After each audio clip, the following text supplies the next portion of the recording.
So a lot of people, when they are wanting to get into cybersecurity, sometimes they don't think they have the skills or they don't understand the skills that they currently possess to get into cybersecurity. So can you briefly touch on like your career of doing like the investigations, and then we'll circle back in the end of like how that prepared you for your current career right now? Got it. Okay. So actually, if we want to go deep, let me go back a little bit further into Okay. when I it started when I was a 911 dispatcher. So as a 911 dispatcher, I learned a lot of skills, right? Incident response skills, analytical skills, because when the police officers would call in, they would ask for me to look up different information in the CAD system. And I learned that I was super nosy. So from there, I decided to go back to school and get my bachelor's degree in criminal justice.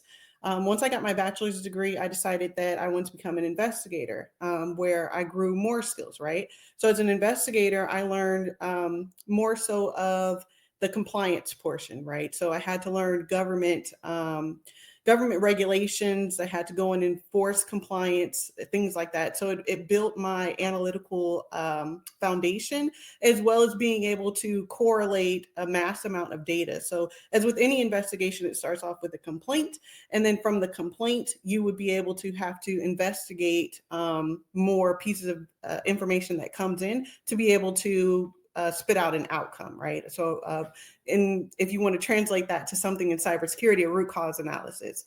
From investigations, my coworker said, while I was an investigator, my coworker said, Danielle, you are too sharp to be sitting in that chair. You should really go back to school for your master's in digital forensic cybersecurity investigations. Initially, I told that man he was crazy.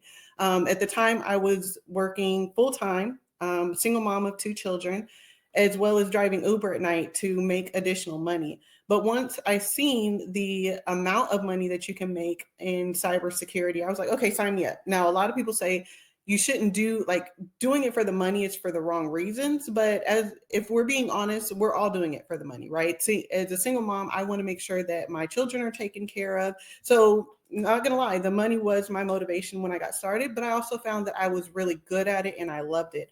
Um, so I went back to school, got my master's in digital forensics, cybersecurity investigations. I graduated in 18 months with a 4.0 GPA.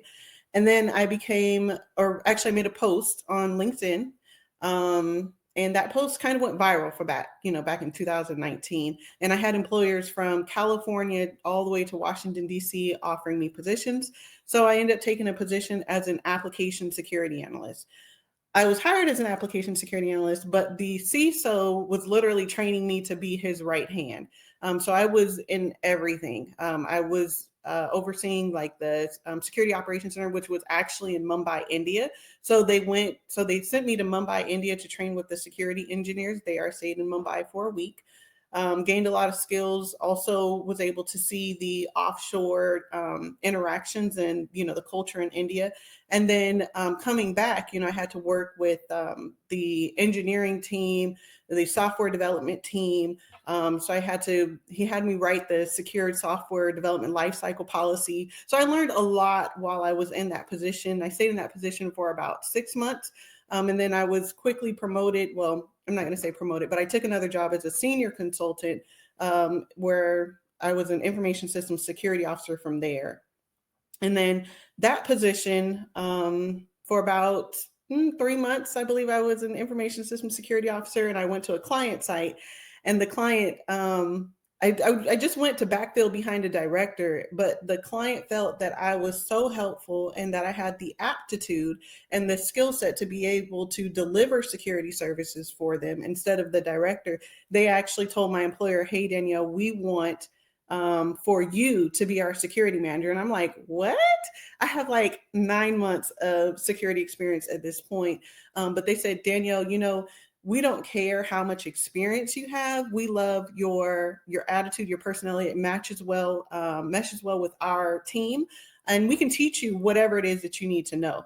You already have, the foundations. Now it's time for us to take you under our wing and we'll teach you from there. So that's literally how I launched my career. And like I said, I stayed in the position, went from information system security officer to now vCISO. So I still have my day job where I lead and oversee global security projects in excess of 30, 40, $50 million projects, both the onshore, offshore security teams. I oversee the implementation of the security tools. oversee the information systems and security officers that run the vulnerability scans. Then I also audit all of the clients' infrastructure, so NIST, PCI, HIPAA compliance, and then deliver on the security presentations as well. So to sum it up, as you can see, I career transitioned in that conversation 3 different times. And so I know what it's like. I know how difficult it is to transition, especially when you feel like you don't have any experience in your new area of focus. And so that's how QRIQ was born. I really wanted to be able to help mentor and develop skills of other people who are now trying to do the same thing that I've already done. I hope that wasn't too long-winded. No, that's perfect. It's perfect. I guess on my platform we enjoy long-winded answers like that.